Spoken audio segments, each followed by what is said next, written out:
ये विशुद्धि चक्र 16 कलियों से बना हुआ है। इसी तरह के 16 सब प्लेक्ससेस हमारे सर्वाइकल प्लेक्सस में है। इससे हमारा ईयर, नोज, थ्रोट, मुंह के सब मसल्स, आंख के बाहर का हिस्सा, सब कुछ इसी से संचालित होता है। यहाँ तक कि जो साइनस वगैरह की बीमारियां होती वो भी इसी के खराब हो जाने से। इसकी 2 शाखाएं हमारे हाथ की ओर भी जाती। इस वजह से बहुत लोग पार हो जाते हैं और उनके हाथ में कोई भी तरह से वाइब्रेशंस नहीं आते। तो समझ लेना चाहिए कि आप पार तो हो गए हैं, लेकिन आपके हाथ में कुछ वाइब्रेशंस इसलिए नहीं महसूस हो रहे हैं क्योंकि आपका विशुद्धि चक्र खराब है। विशुद्धि पर जाकर के श्री विष्णु जी जो है वो विराट हो जाते हैं। वो विराट मतलब यह कि कलेक्टिव। जब मनुष्य में कलेक्टिवनेस नहीं होती है, बहुत सेल्फ सेंटर्ड होता है, अपने ही बारे में सोचता है, उसमें कोई भी सोसाइटी के बारे में विचार नहीं होता है, दूसरों के प्रति विचार नहीं होता है, तब भी ये चक्र पकड़ सकता है। दूसरी चीज है जिसे कि हम लोग जानते हैं कि तंबाकू सिंह है, ये पूतना का अवतरण है। ये कृष्ण के पीछे हाथ धोके लगी रहती है। वो जब हम लेते हैं किसी भी तरह से तो ये चक्र पकड़ लेता है। ये विराट है, विराट जिसे हम अकबर कहते हैं, इसीलिए मुसलमान इसे अल्लाह को अकबर कहते हैं। जिस अकबर की बात मोहम्मद ने की थी वो कृष्ण थे। उन्होंने कृष्ण के बारे में कहा था, कृष्ण ही विराट रूप धारण करते। मोहम्मद साहब का और कृष्ण का कोई भी कभी झगड़ा रह ही नहीं सकता क्योंकि वो गुरु तत्व थे और वो विराट तत्व है। तो आप कहेंगे कि क्या वो फिर वो बड़े हो गए? आपके इसमें आंख बड़ी है कि नाक बड़ी है, कान बड़े हैं कि मुंह बड़ा है? सबकी अपनी अपनी जगह, अपना अपना स्थान बहुत महत्वपूर्ण होता है। इसलिए विराट का स्थान, ये विराट ही के समझ लीजिए चित्र है और विराट ही के अंदर इस तरह के चक्र है और इन्हीं के एक एक सेल में आप लोग बैठे हो, जिसे कहना चाहिए कि माइक्रोकोज्म एंड मैक्रोकोज्म। माने इसी सेल से ही ये बड़ा भारी सेल बना है और हर एक सेल उन्हीं के जैसा बना है। जिस वक्त इसमें बचे हुए छोटे छोटे सेल को ये जागृति हो जाती है कि इस विराट का वो एक स्वरूप है, उसी वक्त रियलाइजेशन होगा। आप कलेक्टिव कॉन्शियसनेस में आ जाते हैं।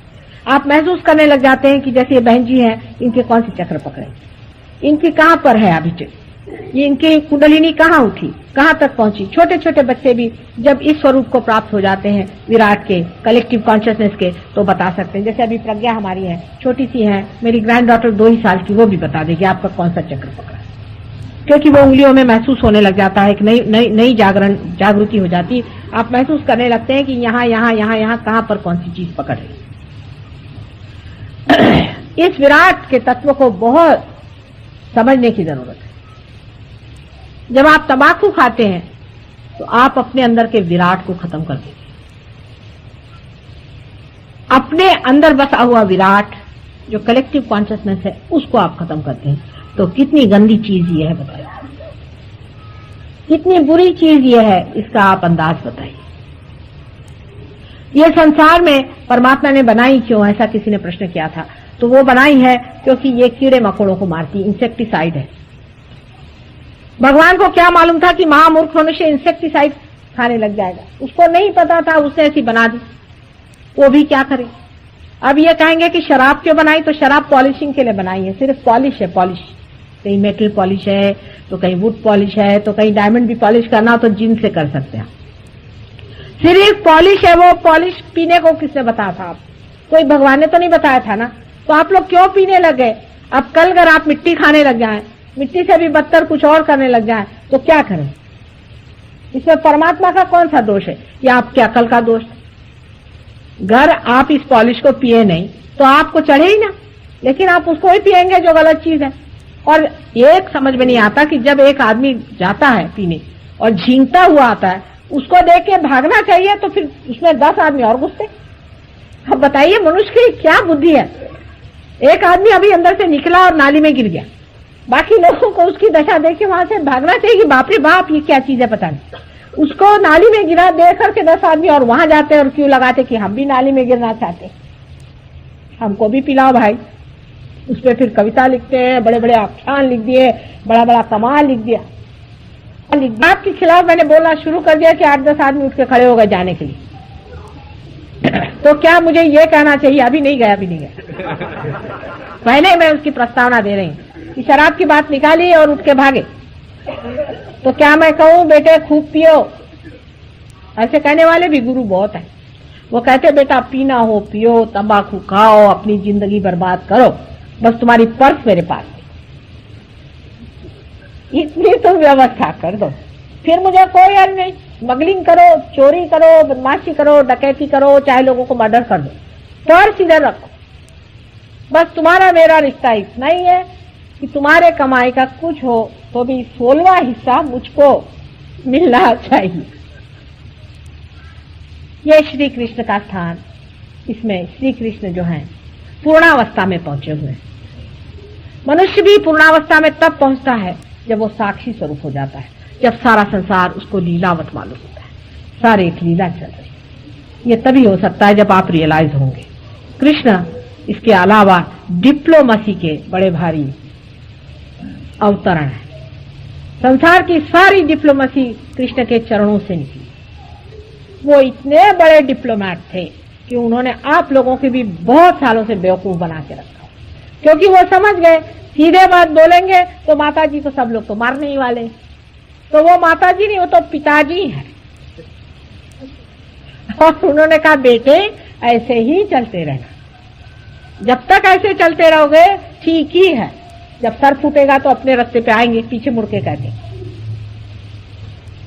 जैसे कि उन्होंने कर्म की थ्योरी दी कि कर्म को करते रहो लेकिन फल भगवान पे छोड़ो, क्योंकि अर्जुन को पहले बता दिया कि भाई, दूसरे ही चैप्टर में उन्होंने बता दिया कि भाई उसको पाओ, उसका ज्ञान, पार हो जाओ सीधे हिसाब में। तो अर्जुन साहब कहने लगे इधर तो मुझसे कह रहे हो कि तुम पार हो जाओ, साक्षी हो जाओ, और उधर कह रहे युद्ध में जाओ। तो कहा समझ गया समझ गया समझ गया। अब डिप्लोमैट है ना। मैं कहती हूँ जैसे एक बच्चा है, एक बैलगाड़ी रख के खड़ा हुआ है या घोड़ा गाड़ी, और घोड़ा पीछे में है, तो बाप बाहर आया झोपड़ी से, बोलता भाई उसको घोड़े को आगे करो। उसने कहा कि नहीं नहीं नहीं नहीं, मैं तो यहीं बैठ के हाँकूंगा। कहा अच्छा ठीक है, हंस सिर्फ चित्त घोड़े पे रखिए। अब वो हाँक ही रहा है सालों से, 6000 वर्ष से मनुष्य इसी तरह से हाँक रहा है। और बहुत से लोग मुझे ऐसे मिले, मुझे कहते माता जी मैं तो सिर्फ कर्म करता रहता हूँ, उसका फल मैं परमात्मा पे डालता हूँ। ऐसे भी सेल्फ सर्टिफाइड लोग बहुत सारे मिले। हो ही नहीं सकता, ये डिप्लोमेसी होती है। डिप्लोमेसी का तत्व क्या है आपको मैं बताऊं। डिप्लोमेसी का तत्व यह है कि एब्सर्ड कंडीशंस डाल दो, आदमी अपने झमेले में आ जाए। अब देखिए शब्दों का खेल देखिए कि कर्म को करते रहो और फल परमात्मा पे डालो, हो ही नहीं सकता, एब्सर्ड कंडीशन डाल दी। अब आदमी कर ही रहा है बेवकूफ जैसा, करते रहो। जब तक आप टूटते नहीं है, जब तक आपका कर्म अकर्म नहीं होता है, जब तक आप खोखले नहीं होते हैं, ये हो ही नहीं सकता है, क्योंकि आपके अंदर ईगो और सुपर ईगो दोनों जमे बैठे हैं सर पे। जो भी आप कार्य करेंगे सो ईगो से करेंगे या सुपर ईगो से करेंगे।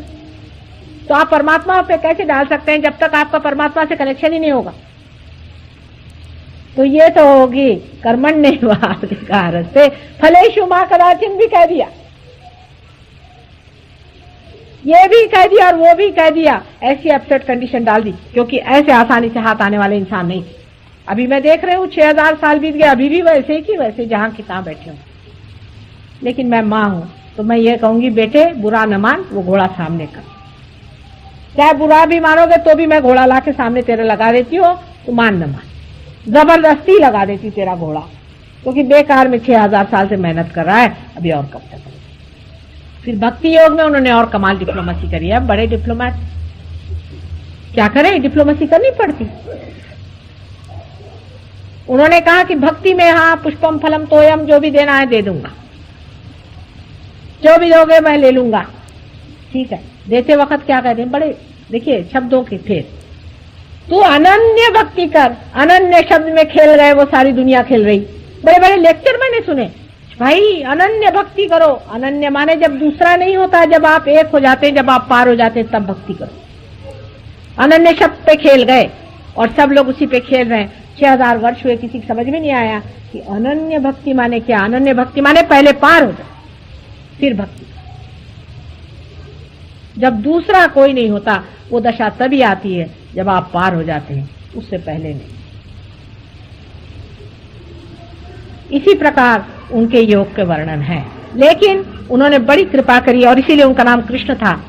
ये कृषि कर गए, वो कृष्ण का मतलब है कृषि कर गए, कृषि कर दिए। अब मैं उसका रीपिंग कर रही हूं, अब मैं उसको जो भी फूल और फल आए हैं उसको उठा रहे हैं, उसका मजा। वो कृषि कर गए, वो कृष्ण थे। 6000 वर्ष हो गए, कोई बात नहीं, अभी भी वो हमारे कंठ के अंदर स्थित है। और कंठ में वो जब जागरूक हो जाते हैं तब हम विराट की ओर अपने हाथ फैला सकते हैं और जान सकते हैं कि हर एक इंसान के अंदर हम ही बसे हुए। सूत्र पे हर एक के आ जाते हैं। जिस तरह से मणि अलग अलग होते हैं पर उसके अंदर एक ही सूत्र दौड़ता है, उसी तरह से जैसे ही आप अपने सूत्र पे आ जाते हो वैसे ही उसी समय आप दूसरों के भी सूत्र पे चले जाते हैं। इसी को कलेक्टिव कॉन्शियसनेस कहते हैं। और एक बड़ी भारी कृपा है साइंटिस्ट की, साइकोलॉजिस्ट की। यूंग जैसे इसने कहा है कि next step to awareness is collective consciousness. आदमी में कलेक्टिव कॉन्शियसनेस, सामूहिक चेतना स्थापित होगी। ये बात यूंग ने कही, जो कि फ्राइड जैसे राक्षस का शिष्य बन के आया। यह भी देखिए कमाल। फ्राइड का शिष्य बन के आया, उसको रिवोल्ट किया और उसने ये स्थापित कर दिया कि मनुष्य के अंदर कलेक्टिव कॉन्शियसनेस है। और उसके उन्होंने प्रूफ के तरह पे बहुत सारे लोगों के स्वप्न को देखा और स्वप्न में उसने ये पता लगाया कि हरेक के स्वप्न में कुछ न कुछ प्रतीक रूप सिंबल्स आते हैं। और ये सिंबल्स हरेक आदमी में एक ही तरह का आते हैं, चाहे वो इंग्लैंड में हो, चाहे वो अमेरिका में हो, चाहे हिंदुस्तान में हो, चाहे तिम्बक्तू में। जैसे कि समझ लीजिए कोई आदमी को मर्डर करने का है तो उसके सामने एक विशेष तरह का त्रिकोण आता है हर समय उसके जिंदगी में, और उसका जो पॉइंट है नीचे में होता है। और अगर किसी का मर्डर होने वाला है तो उसका पॉइंट ऊपर में आता है और उसी तरह का त्रिकोण आता है। हजारों उन्होंने स्वप्नों का इस तरह से पता लगा करके ये सिद्ध कर दिया कि अपने अंदर कोई ऐसी शक्ति है जो हमें हमेशा संतुलन देती है, हमें आगाह करती है हमारे स्वप्नों में। इतना ही नहीं, लेकिन हमें वो सिंबल्स के तरह से हर एक चीज के बारे में पहले ही से चेतावनी देती है कि ये गलत चीज है, इसे न करो। ऐसे अनेक उन्होंने किए हैं। अब उनके तो वॉल्यूम्स के वॉल्यूम्स है, आप उसको पढ़िएगा और आप जानिएगा। और वो बहुत बड़े सहयोगी थे यूं, लेकिन उन्होंने बड़े जीवन में बहुत संघर्ष उठाए। उनको बहुत कम लोगों ने माना और बड़ी उन पर आफत रही। हर एक सियाने आदमी की ऐसी आफत रही, कोई सियाने आदमी की इतनी भी तादाद नहीं हो पाई थी। ये तो पहले ही मर्तबा देवता लोग भी खुश हो रहे हैं कि इतने लोग माँ की बात सुन रहे हैं। नहीं तो पहले तो एक आदमी भी मिलना मुश्किल है। कहीं एक मिला तो दूसरा आएगा, वो भाग जाएगा। वो जो गणित होता ना कि एक आदमी काम पे आया, आधा छोड़ के गया, फिर दूसरा आया, वो पौना छोड़ के गया, फिर काम कब खत्म होगा कहाँ? ऐसे भगोड़े लगाओगे तो काम ही नहीं खत्म होएगा। ऐसे ही हमारे सहयोग का है, अधिकतर तो भगोड़े ही आते आए, पार हो गए तो ठीक है, कोई बीमारी से ठीक हो गए तो ठीक है, हाँ भाई माँ ने हमको ठीक कर दिया, हो गया। उसके आगे जमने वाले बहुत कम आते। विशुद्धि पर कितना भी कहा जाए उसका अंत ही नहीं है। आप जब अपने अंदर वाइब्रेशंस आ गए तब आप धीरे धीरे विशुद्धि चक्र को देखने से आप समझ लेंगे कि विशुद्धि चक्र की क्या महानता है।